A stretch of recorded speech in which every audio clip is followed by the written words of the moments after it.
नमस्कार दोस्तों, जय हिंद जय भारत। आज की लाइव क्लास में आप सभी का हार्दिक स्वागत है, अभिनंदन है।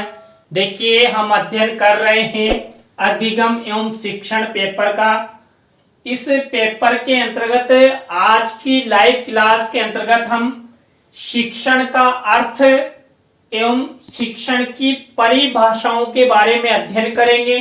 तो आप सब बने रहें हमारे साथ, हमारे YouTube चैनल के साथ। और यदि आप हमारे YouTube चैनल पर पहली बार आए हैं तो हमारे YouTube चैनल को सब्सक्राइब करें और पास ही बने बेल आइकन के बटन को जरूर दबा देवे, जिससे हमारे द्वारा जब भी कोई न्यू वीडियो अपलोड किया जाता है या लाइव क्लास चलाई जाती है तो उनके नोटिफिकेशन आपको मिले और आप अच्छा अधिगम करते हुए आप अच्छी परीक्षा की तैयारी करें और आपको अच्छा क्रेडिट हासिल हो। देखिए, जो शिक्षण का अर्थ एवं परिभाषा है उसके अंतर्गत हम शिक्षा के क्षेत्र में जो शिक्षण कार्य संपादित होता है, इस शिक्षण कार्य के बारे में चर्चा शुरू करते हैं। शिक्षा के क्षेत्र में जो शिक्षण कार्य संपादित किया जाता है, उस शिक्षण कार्य का प्रमुख स्थान होता है शिक्षण कार्य के द्वारा ही एक शिक्षक छात्रों को अच्छा अधिगम करवा सकता है। शिक्षण एक सामाजिक प्रक्रिया है जो आदि काल से ही औपचारिक अथवा अनौपचारिक रूप से चली आ रही है। देखिए, जो शिक्षण कार्य है, ये शिक्षण कार्य आदि काल से ही चला आ रहा है। पहले गुरुकुलों में जो आचार्य होते थे, गुरुजी होते थे, वो अपने शिष्यों को औपचारिक और अनौपचारिक रूप से शिक्षा प्रदान करते थे। और वही प्रक्रिया वर्तमान समाज में भी एक टीचर के माध्यम से छात्रों को पढ़ाया जाता है, शिक्षण कार्य करवाया जाता है। तो ये परंपरा चली आ रही है। शिक्षण प्राचीन काल से ही परंपरा अनुसार पीढ़ी दर पीढ़ी इसका रूप हमारे भारतीय और वैश्विक समाज में दिखाई देता है। शिक्षण शब्द शिक्षा से बना है, जिसका अर्थ है शिक्षा प्रदान करना। देखिए, जो शिक्षण शब्द है, ये शिक्षण शब्द शिक्षा से बना है और जिसका अर्थ है शिक्षा प्रदान करना, यानी कि ज्ञान प्रदान करना, अधिगम करवाना। तो यहाँ पर एक अध्यापक अपने छात्रों को शिक्षा प्रदान करता है और शिक्षा प्रदान करता हुआ उन्हें ज्ञान की प्राप्ति होती है और ज्ञान की प्राप्ति होने से उनका फ्यूचर अच्छा बनता है। उनके जीवन के जो उद्देश्य हैं, जो कल्पनाएं हैं, वो सार्थक होती है। देखिए, जो शिक्षण होता है, इस शिक्षण को अंग्रेजी में टीचिंग कहते हैं। टीचिंग शब्द के नाम से हम टीचिंग शब्द का जो अंग्रेजी में इसका मीनिंग है, इसका जो अर्थ है वो क्या है? सिखाना, यानी कि अधिगम करवाना, पढ़ाना, अर्थात ज्ञान प्रदान करना, शिक्षा देना तथा शिक्षार्थी में कुछ क्षमताओं का विकास करना। देखिए, शिक्षण द्वारा क्या होता है? शिक्षण द्वारा जो शिक्षा ग्रहण करता है, उस शिक्षार्थी में कुछ क्षमताएं, कुछ कलाएं विकसित की जाती है, जिसके माध्यम से उसे शिक्षा प्राप्ति होती है, ज्ञान की प्राप्ति होती है और वो ज्ञान को प्राप्त करते हुआ अपने जीवन को सफल करता है, अपने जीवन के उद्देश्यों को पूरा करता है। शिक्षण की प्रक्रिया मानव व्यवहार को परिवर्तित करने की एक तकनीक है। देखिए, जो शिक्षण होता है, मानव व्यवहार को परिवर्तित करने की एक तकनीक माना गया है, एक टेक्नोलॉजी माना गया है, एक तरीका माना गया है कि शिक्षण के द्वारा ही मानव का व्यवहार परिवर्तन होता है और व्यवहार परिवर्तन से ही वो समाज में अच्छे कार्य करता है और अपने जीवन को सफलता के उच्चतम शिखर की ओर ले जाता है। शिक्षण त्रिआयामी सामाजिक प्रक्रिया है जिसके अंतर्गत शिक्षक, शिक्षार्थी और पाठ्यक्रम द्वारा अपने स्वरूप को प्राप्त किया जाता है। देखिए, जो शिक्षण कार्य होता है, ये शिक्षण कार्य एक सामाजिक प्रक्रिया है। क्यों? क्योंकि शिक्षण सामाजिक व्यक्तियों को, सामाजिक बालक बालिकाओं को ही करवाया जाता है और इसे त्रिआयामी प्रक्रिया माना गया है जिसमें शिक्षक, छात्र और पाठ्यक्रम का महत्वपूर्ण स्थान होता है। शिक्षक, शिक्षार्थी और पाठ्यक्रम के द्वारा ही सब अपने अपने स्वरूप का ज्ञान करते हैं, अधिगम करते हैं और अपने जीवन को सफलता की ओर ले जाते हैं। देखिए, शिक्षण का संकुचित अर्थ, देखिए जो शिक्षण होता है, इस शिक्षण का संकुचित अर्थ क्या होता है, इसके बारे में जानते हैं। देखिए, यहाँ पर संकुचित अर्थ में शिक्षण का तात्पर्य बालक को कक्षा में कुछ ज्ञान अथवा परामर्श देना है। देखिए, जब शिक्षण का संकुचित अर्थ देखा जाता है तो यहाँ पर निश्चित स्थान यानी कि कक्षा में जो बालक होता है, इस बालक को ज्ञान और परामर्श प्रदान किया जाता है और उसके द्वारा ही बालक निश्चित समय में ज्ञान की प्राप्ति करता है। देखिए, हमारे जो विद्वान पाठक एवं त्यागी के अनुसार जो शिक्षण है, उस शिक्षण का संकुचित अर्थ क्या है? शिक्षण वह प्रक्रिया है जिसके द्वारा व्यक्ति को एक निश्चित योजना के अनुसार एक निश्चित समय तक एक निश्चित बात का शिक्षण दिया जाता है। देखिए, जो संकुचित अर्थ होता है, इस संकुचित अर्थ के अंतर्गत जो पाठक और त्यागी ने जो परिभाषा प्रदान की, वो संकुचित अर्थ को सार्थक करती है। क्यों? क्योंकि एक बालक को संकुचित अर्थ के अंतर्गत कक्ष में एक निश्चित प्रक्रिया के तहत एक निश्चित योजना के अनुसार निश्चित ज्ञान की प्राप्ति होती है और वो भी निश्चित समय के लिए।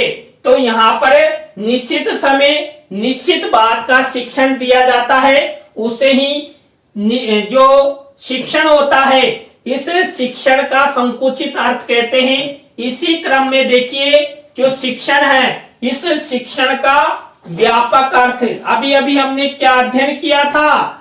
शिक्षण का संकुचित अर्थ। देखिए, यहाँ पर जो शिक्षण है मनुष्य के जीवन में निरंतर चलने वाली प्रक्रिया है। मानव अपने जीवन में अपने पर्यावरण से किसी न किसी रूप में शिक्षण प्राप्त करता है। शिक्षण औपचारिक और अनौपचारिक दोनों ही प्रकार के साधनों में निहित होता है।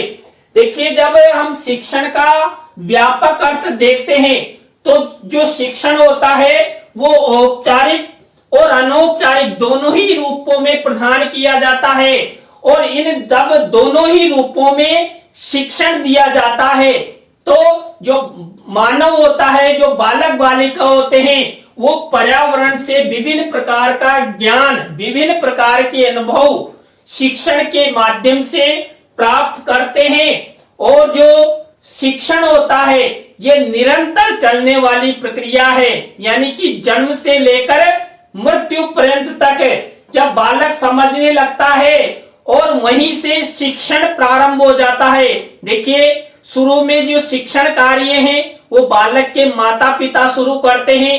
विद्यालय में शिक्षक के सानिध्य में शिक्षण कार्य संपादित होता है। तो यहाँ पर जो शिक्षण है वो निरंतर चलने वाली प्रक्रिया है। इसी क्रम में देखिए, जब शिक्षण का व्यापक अर्थ हम अध्ययन कर रहे हैं तो हमारे जो पाठक है और त्यागी विद्वान है, महाशय हैं, इन्होंने व्यापक अर्थ की क्या परिभाषा दी है कि शिक्षण वह प्रक्रिया है जिसके द्वारा व्यक्ति को अपने परिवार, विद्यालय, मित्रता, मनोरंजन और व्यवसाय से अपने वातावरण के अनुकूल करने के लिए आजीवन शिक्षण प्राप्त करना होता है। देखिए यहाँ पर भी हमने यही बात की थी कि जो शिक्षण है वो निरंतर चलने वाली प्रक्रिया है, और पाठक और त्यागी ने भी जो शिक्षण है उस शिक्षण को व्यापक अर्थ में बताते हुए आजीवन चलने वाली प्रक्रिया माना, और इस शिक्षण के द्वारा व्यक्ति अपने परिवार, विद्यालय, मित्र आदि के माध्यम से शिक्षण करता है, और कुछ मनोरंजन साधनों के माध्यम से भी शिक्षण वो प्राप्त करता है, अधिगम करता है, और उसके माध्यम से वो ज्ञान ग्रहण करता हुआ वो अपने जीवन को सफल बनाता है। तो यहाँ पर देखिए हमने जो शिक्षण है उसका संकुचित अर्थ, शिक्षण का व्यापक अर्थ, दोनों ही प्रकारों का अध्ययन किया। इसके बाद हम शिक्षण की परिभाषाएं, शिक्षण की कौन कौन सी परिभाषाएं हैं इनके बारे में अध्ययन करते हैं। देखिए पहली परिभाषा यहाँ पर जैक्सन के अनुसार, जो जैक्सन महोदय हैं इन्होंने शिक्षण की क्या परिभाषा दी है? शिक्षण दो या दो से अधिक व्यक्तियों के बीच आमने सामने की क्रिया है, जिसमें एक व्यक्ति किसे माना गया है? शिक्षा प्रदान करने वाले को, यानी शिक्षक। दूसरे प्रतिभागियों से तात्पर्य विद्यार्थियों में विशेष परिवर्तन लाने की इच्छा रखता है। देखिए एक शिक्षक, चाहे वो माता पिता हो, परिवारजन हो, अध्यापक हो, व्याख्याता हो, वो सब क्या करते हैं? जो सामने प्रतियोगी होते हैं यानी शिक्षार्थी होते हैं, उन सबका व्यवहार परिवर्तन करते हैं। तो ये व्यवहार परिवर्तन होता है शिक्षण के माध्यम से।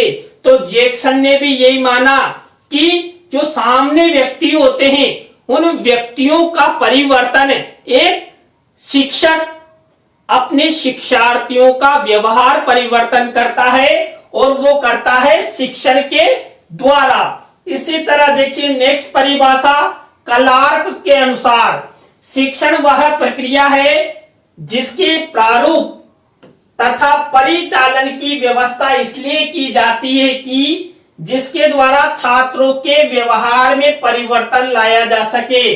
जो क्लार्क ने शिक्षण की परिभाषा दी, उन्होंने बताया कि बालकों में, व्यक्तियों में जो व्यवहार परिवर्तन हेतु जो कार्य किया जाता है, व्यवहार परिवर्तन हेतु जो व्यवस्था की जाती है, वही शिक्षण होता है, और उस शिक्षण के द्वारा बालक अपना परिवर्तन करता हुआ अपने जीवन को सफलता की ओर लेकर जाता है। इसी तरह देखिए नेक्स्ट परिभाषा एमिडन महोदय ने क्या दी? शिक्षण वह अंतः पारस्परिक संबंध है जिसमें मुख्य रूप से कक्ष वार्ताएं शिक्षण एवं छात्रों के बीच होती है, एवं जो सुनिश्चित क्रियाओं के मध्य संपादित होती है। देखिए जो शिक्षण कार्य होता है, ये शिक्षण कार्य कक्ष के अंदर जो वार्ताएं होती है, यानी कि एक शिक्षक द्वारा अपने छात्र छात्राओं के साथ की जाती है। अर्थात कहने का तात्पर्य ये है कि एक शिक्षक अपने छात्रों को कुछ विषय वस्तुओं का अधिगम करवाता है, वही क्या माना गया है? वही शिक्षण माना गया है।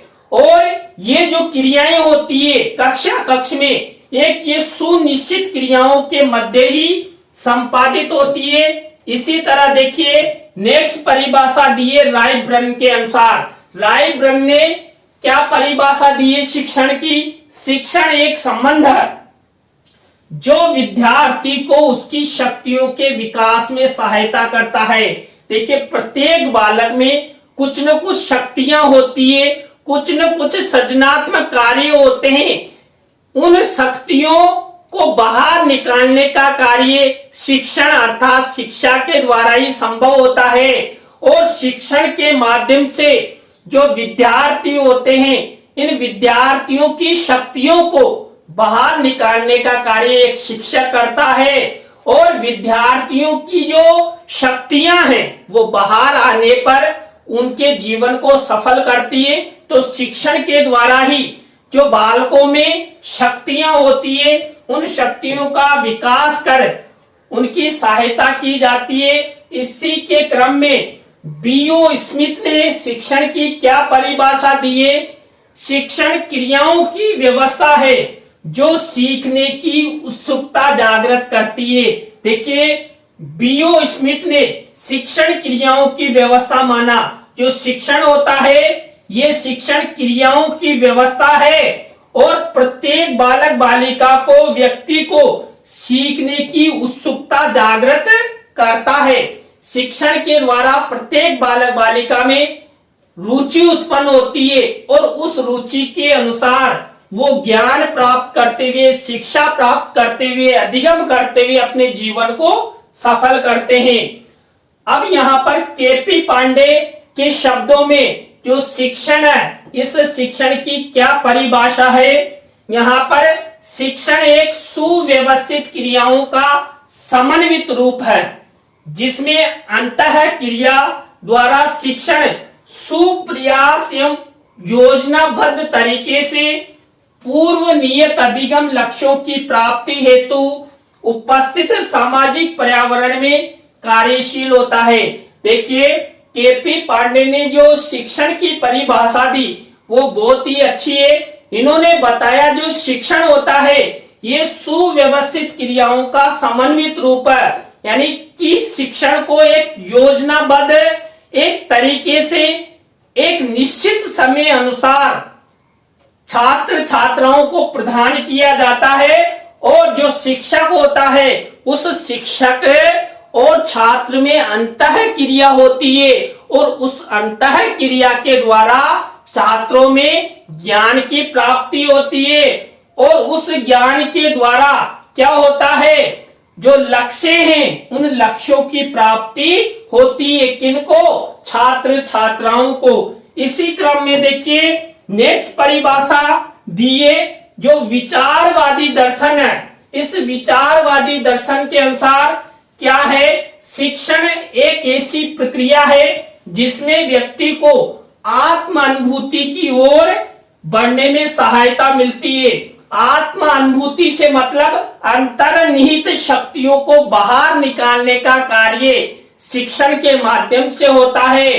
तो यहाँ पर जो विचारवादी दर्शन है, इस विचारवादी दर्शन ने शिक्षण को आत्म अनुभूति की प्रक्रिया मानते हुए जीवन की सफलता की ओर ले जाने वाला बताया है। इसी तरह यथार्थवादी दर्शन में जो शिक्षण है, इस शिक्षण को व्यवस्थित क्रिया माना गया है जिसके द्वारा एक व्यक्ति दूसरे व्यक्ति को विकास प्रक्रिया का अनुसरण कराता है और उसका अनुसरण करता है। देखिए यहाँ पर जो यथार्थवादी दर्शन है ये कहता है कि एक शिक्षक, यहाँ पर देखिए जो व्यक्ति होता है वो दूसरों का विकास करता है। तो दूसरों का विकास से मतलब है एक शिक्षक अपने छात्रों के विकास हेतु क्या करता है, एक निश्चित योजना के अनुसार दिशा निर्देश प्रदान करता हुआ कक्षा कक्ष में कुछ कार्य संपादित करता है। तो वो कार्य ही क्या है, शिक्षण है। उन शिक्षण कार्यों के द्वारा व्यक्ति अपना विकास करता है और आगे बढ़ता है। तो यहाँ पर देखिए आज हमने जो शिक्षण है इस शिक्षण का अर्थ के बारे में अध्ययन किया। शिक्षण का संकुचित अर्थ क्या है, शिक्षण का व्यापक अर्थ क्या है, शिक्षण की कौन कौन सी परिभाषाएं हैं, उन सब के बारे में अध्ययन किया। आज की क्लास आपको कैसी लगी कमेंट्स में हमें जरूर बताएं। अच्छी लगी हो तो लाइक करें, कमेंट्स करें और शेयर जरूर करें दोस्तों। इसी तरह नए टॉपिक के साथ हम आपसे फिर मिलेंगे CDRK Saini BEd classes YouTube channel पर। जय हिंद, जय भारत, राम राम।